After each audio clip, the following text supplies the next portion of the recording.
prove that, you have to prove it by clear and convincing evidence.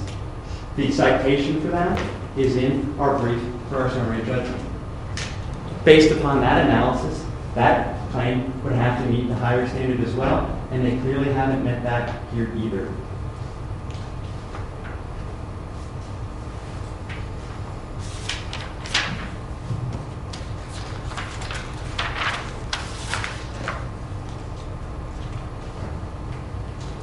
Your Honor, they have proven no violation of the State Ethics Act.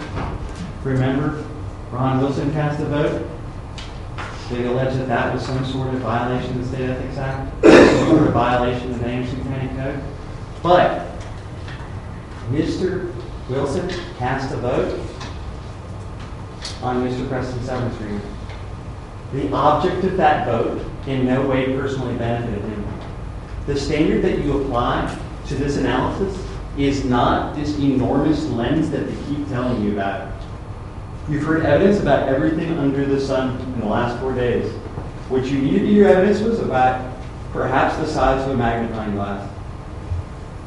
The standard is, did he vote on something for which he had a financial interest, or for which somebody in his household had a financial interest? But you know what? His adult emancipated daughter doesn't count. The fact that his adult emancipated daughter got a contract, an amended contract, in some sort of temporally related point in time, completely irrelevant. It didn't benefit Ron Wilson. The vote on the favor of the severance agreement didn't benefit Ron Wilson. There has been no evidence to tie the two together. It's not our burden to disprove. It was their burden to prove. You've heard all of their evidence. It doesn't exist.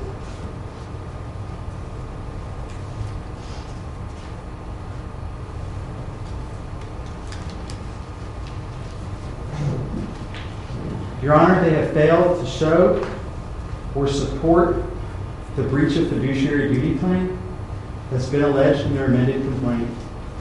They haven't established what duty that they contend Mr. Preston violated. Here's why. Everything that they're saying that Mr. Preston had a fiduciary duty to do, it's an interesting theory, but the duty, if you think about it, was really not Mr. Preston's. Right? If there were this conflict of interest that they so contend, that duty fell upon the individual county council members to disclose, not Mr. Preston. Mr. Preston doesn't have a duty to disclose that for them. And if you think about that in practical effect, that has to be the application of the rule. Mr. Preston couldn't have a duty to disclose that because he wouldn't ever necessarily know what those conflicts were to disclose. Their application of the rule would make no sense. Those individual council members have the duty to disclose if there is in fact some sort of conflict. It doesn't flow through to their underling. There's no support, and you've been provided no support to support such an analysis.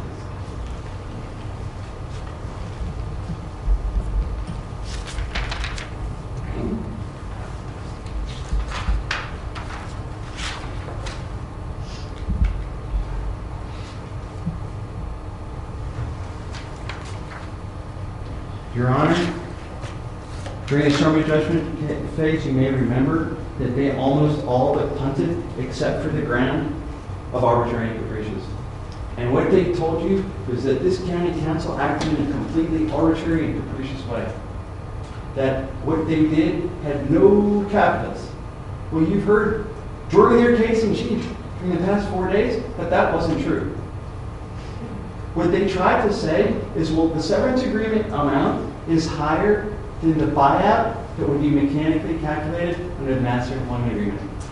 But the evidence that you heard was that the severance agreement encompassed financial economic value that was greater than what was required by the actual master employment agreement.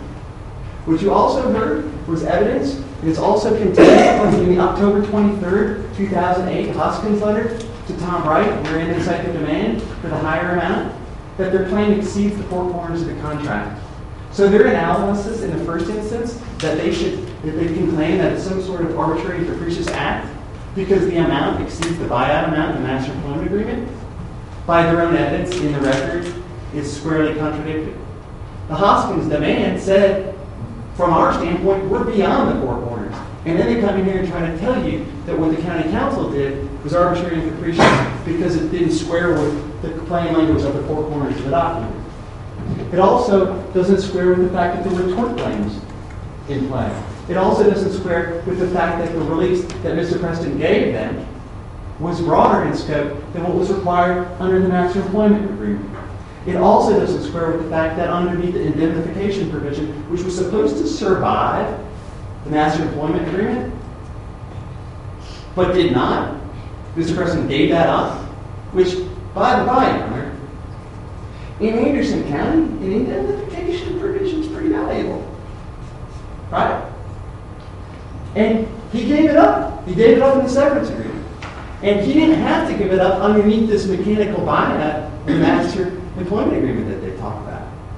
They pretend as if Mr. Preston didn't give up anything, and they gave up everything, and it's so lopsided that it's arbitrary and capricious. In reality, when you look at the actual provisions, when you look at the actual evidence, he gave up more than was required by the master employment agreement too. They had two lawyers on both sides, both accomplished, very professional guys. They negotiated. There were multiple drafts. The first draft was initiated from the county. You heard testimony from Mr. Greer. You heard testimony from Mr. McAfee. Both of those individuals told you that they foresaw that what was coming was going to cost the county a whole lot more than they were going to pay under the severance agreement. And you know what? It's really hard to come into court and say that that analysis is arbitrary and capricious and somehow wrong, when in fact, that's exactly what has happened. They had spent far more than the 1.1 that they had paid under the severance agreement. The facts that exist in this snapshot in time are hard to escape. They're hard to run from and try to argue that they're arbitrary and capricious when we know them are absolutely true. The arbitrary and capricious standard has to be proved by such a high standard in this case, they can't reach it. That claim needs to be dismissed along with the other claims I've discussed so far. The nuclei of facts need to be dismissed, and all claims that are based on those nuclei of facts.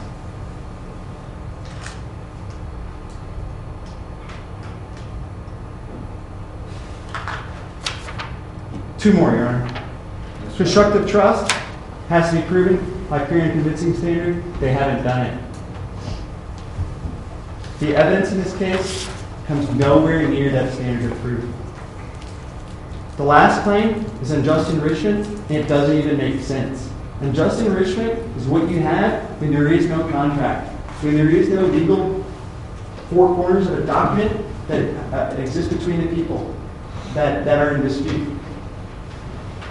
A contract is the legal version. That's the legal side of the unjust enrichment. What they're trying to do is say they're entitled to rescission by virtue of unjust enrichment. It doesn't even make sense. You wouldn't have unjust enrichment if you had a contract, and so you can't say unjust enrichment to reverse or undo the contract to claim rescission. Their theory doesn't make sense, and it doesn't state a claim, but they also haven't proven it. It's for those reasons, Your Honor, and the other reasons that we had set forth previously in our motion for summary judgment, that we ask you to put this case that has been going on for a long, long time in this county to an end. Just 1 second, please. I was going over the causes of action that I reviewed at the beginning of the trial.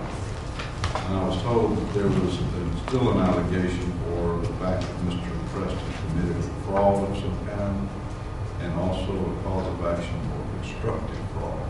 Yes, sir. I'm not sure you addressed that. Maybe you did, and I missed it. But I didn't. I'll be glad to. First of all, I don't know what they're talking about. They have to have a material misrepresentation. They haven't shown that to you. What was it? That material misrepresentation, or I guess perhaps omission with respect to the constructive fraud, has to relate to the actual agreement. the severance agreement. The analysis that I provided to you before was that they haven't given you any relationship between the two dots that they've drawn in the air. The evidence doesn't connect them in any way. So in this instance, what you have is they're trying to say, well, this happened, this happened, this happened. There was a severance agreement vote. Well, that's not what happens in this case. By clear and convincing evidence, they have to show you that that material misrepresentation somehow related to the decision on that severance agreement. They haven't done that. They haven't been able to show you that the 5 majority votes considered those things material. They haven't been able to show you that the people didn't know about it, for that matter. They haven't proved to you ignorance of the facts at issue. There are 9 elements to this fraud and constructive fraud claim. They have to prove each and every one of them by clear and convincing evidence. They haven't even proved it by preponderance.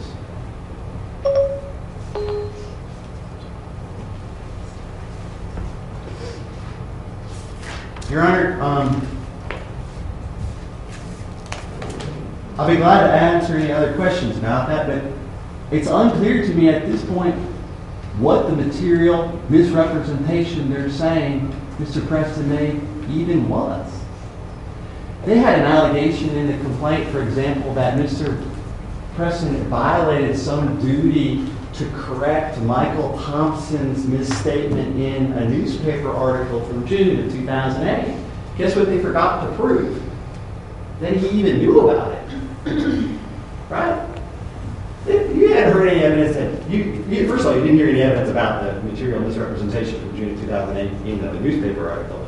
The only evidence you did hear were council members saying, no, the county administrator does not have the job of going behind the elephant with the shovel and cleaning up misrepresentation that county council members have. In fact, all the evidence you heard was that he shouldn't do that. Right? They hadn't even told you what that misrepresentation was and that he failed to correct it. They haven't shown you that he knew about it to correct it. I am having a hard time seeing how they've met any of the elements of fraud or constructive fraud. But I can tell you, Your Honor, that this case has exacted heavy tolls on virtually everyone involved, and not the least of which has been Anderson County. And there's really no reason at this point to prolong the suffering. We're asking you to direct the verdict in Mr. Preston's favor, and we're asking you to let Mr. Preston go on his way and be done with this lawsuit once and for all. Thank you. Mr. Gentry or Mr. Preston? Mr. Gentry.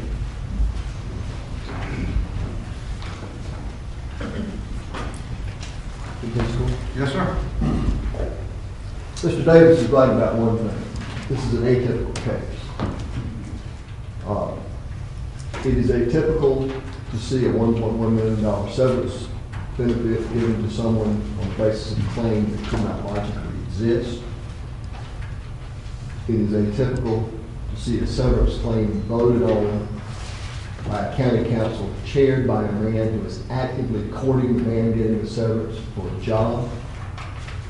It is atypical to see that severance agreement having been negotiated and voted for by a man whose daughter 2 weeks prior had been given a gift of a new contract that greatly enhanced financial benefits to her.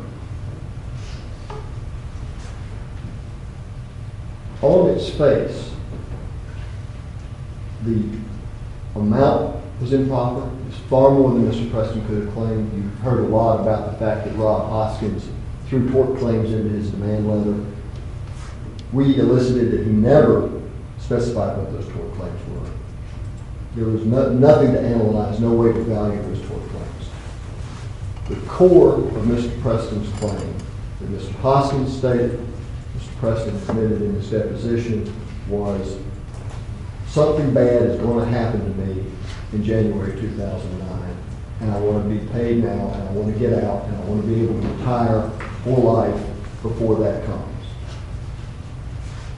It's not a legitimate use of county money to settle a claim on that basis. Nothing can happen. There were people who were talking, who were making plans, yes. But there had been no anticipatory breach. You've heard time and again, and I think it's probably something that's judicially noticeable. The incoming members of county council had no power. They were talking big in some cases.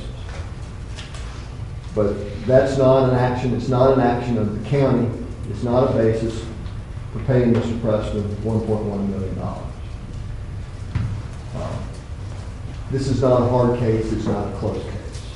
Now, what might be a hard case, and Your Honor, you expressed at least a question about this in the summary judgment hearing. Could county council have said, we need an amicable divorce, let's look at the contract and buy it out on some discounted basis. Let's talk about that. That might be a harder case for us, and I might have some difficulty in saying they can't pay him anything. But that's not what we have to prove, because those aren't the facts we're dealing with. We're dealing with no tort, no specified tort, no logically possible contract claim, and they paid him $356,000 more than the maximum amount of his contract. That is the definition of arbitrary. That is not a rational divorce or buyout. Mr. Davis suggests that there was no problem with the votes of Mr. Thompson and Mr. Wilson in particular. Again, I would invoke the court's own experience with conflicts of interest and when recusal is appropriate. It is morally obtuse to suggest that a man asking Mr. Preston for a job can chair the debate over his severance agreement. It is morally obtuse to say that there is no appearance of impropriety, and the appearance of impropriety is the standard under the Anderson County Code. For Ron Wilson to have voted with respect to Mr. Preston's severance agreement when Mr. Preston 2 weeks before had signed a new and dramatically better contract for Mr. Wilson's daughter. Also, under the Anderson County Code, the definition of the scope of one's interest is immediate family, and it says descendants.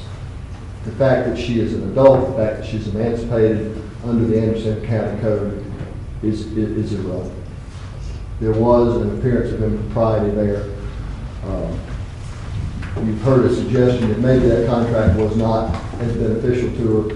Again, you can look at it on its face. It was plainly better for her in every way. And that's enough to create an appearance of impropriety. Mr. Davis talks first about how many votes we have to disqualify in order to prevail. He invokes the Baird case. We briefed that at summary judgment, argued it at least briefly. Our contention, Your Honor, is that one bad vote is enough. For a couple of reasons. One, because there was the 4-3 vote that we talked about in the series of votes. Also because Baird in this case is not dispositive. Baird presented a different set of facts. It involved an ordinance. It did not involve, that ordinance had 3 readings. It was a law of general applicability that affected people in the county generally. And the actual margin was only 1 vote. So there was no, Baird did not address the one tainted vote is enough argument, simply because it was not presented and could not have been presented. What we briefed to the court, and But the court didn't say anything on that. no, the question simply was not addressed. The cases that we have cited say in circumstances like this one, where you were talking about a benefit to an individual as opposed to a law of general applicability, where you were talking about something with less dignity than full legislation, which, again, this was not an ordinance. It did not receive 3 readings, and as the court has seen a couple of times in the video, was brought up at the last minute without notice, was quickly sealed, so there was no possibility of political redress. Those kinds of acts are not treated by the courts that have addressed it, that we have cited, as legislative acts. And those courts have said that in those kinds of circumstances, and this case is that case in spades, one bad vote is enough. And we rely on this. The Thompson vote, we plainly proved, was tainted, was improper. There was at least an appearance of impropriety. The Wilson vote was tainted, was improper. The McAbee vote, I will acknowledge, is a tougher argument for us. But what we are saying is Mr. McAbee and Andy Plummer, with whom he had a sufficient connection to recuse himself, were receiving travel benefits after it was plain that they were not beneficial to the county. Mr. Preston approved those. There's contradictory evidence about whether that was a ministerial act or not with regard to Mr. McAbee. No argument that it's ministerial as to Ms. Plummer. And that's what we rely on. We are not suggesting that the commission payment to Mr. McAbee was itself part of the conflict. That is evidence to show the connection between the two. So Mr. Davis mistook our argument in that regard. Mr. President, we proved, and I'll say generally, Your Honor, I believe we proved every allegation in our complaint, everything that we talked about at summary judgment. Not only directly, but Mr. Preston admitted those things in his deposition. If you listen to his deposition, he acknowledged the things that we've said. We proved the facts that we alleged. Before we go too much further, let me ask you one question, just for me to get your position.